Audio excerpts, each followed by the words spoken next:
Shalom, ketemu lagi dengan Renungan Sabda Tuhan. Renungan kali ini berjudul Kasih yang Besar. Sebelum renungan saya berdoa bagi saudara kalian, Bapa di surga berkati saudara kami yang menonton dan menjadi subscriber channel dalam aktivitasnya dan kesehatan serta bisnis supaya berhasil. Dalam nama Yesus Kristus, kami berdoa. Melanjutkan renungan kita, firman Tuhan berkata, "Dan aku berkata kepadamu, sesungguhnya jika ia berhasil menemukannya, lebih besar kegembiraannya atas yang seekor itu daripada atas yang ke-99 ekor yang tidak sesat." Matius pasal 18 ayat 13. Di antara kita pasti pernah merasakan kehilangan entah itu barang atau orang yang kita sayangi. Namun alangkah senangnya ketika kita bisa menemukan kembali barang atau orang yang kita sayang. Demikianlah yang telah Tuhan Yesus ajarkan kepada murid-muridnya saat menjadi gembala. Ia mengumpamakan tentang domba yang hilang dan bertemu kembali oleh pemiliknya.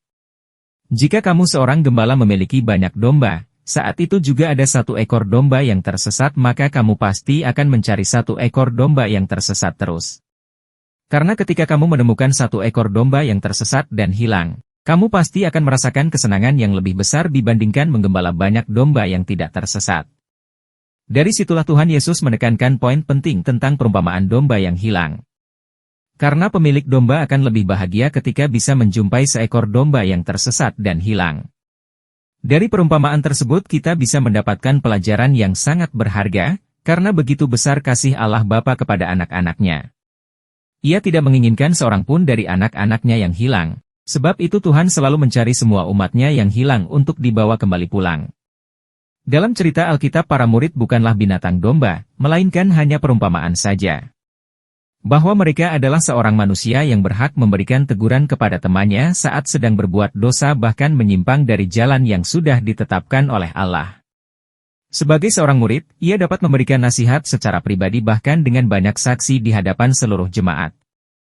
Hal itu bertujuan agar bisa mendapatkan saudaranya kembali kepada jalan yang sudah ditetapkan oleh Tuhan. Namun ketika orang yang tersesat itu susah untuk dinasihati dan melawan, maka akan dikucilkan. Matius pasal 18 ayat 15-17. Di dalam kitab tersebut, Tuhan Yesus memberikan wewenang kepada semua murid untuk menentukan menerima atau tidaknya seseorang yang hidup berjemaat bersama mereka pada waktu itu.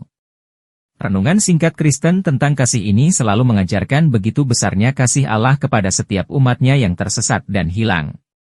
Di situ Tuhan Yesus menegaskan kepada kita semua bahwa Allah Bapa tidak akan membiarkan kita semua tersesat. Ia selalu mencari kita dan meluruskan jalan yang sedang kita tempuh.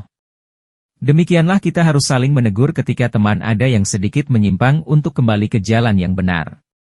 Namun kita tidak boleh menghakimi, melainkan selalu mengasihi semua orang. Puji Tuhan, syukur kepada Allah. Sampai ketemu lagu. Tuhan Yesus memberkati. Amin.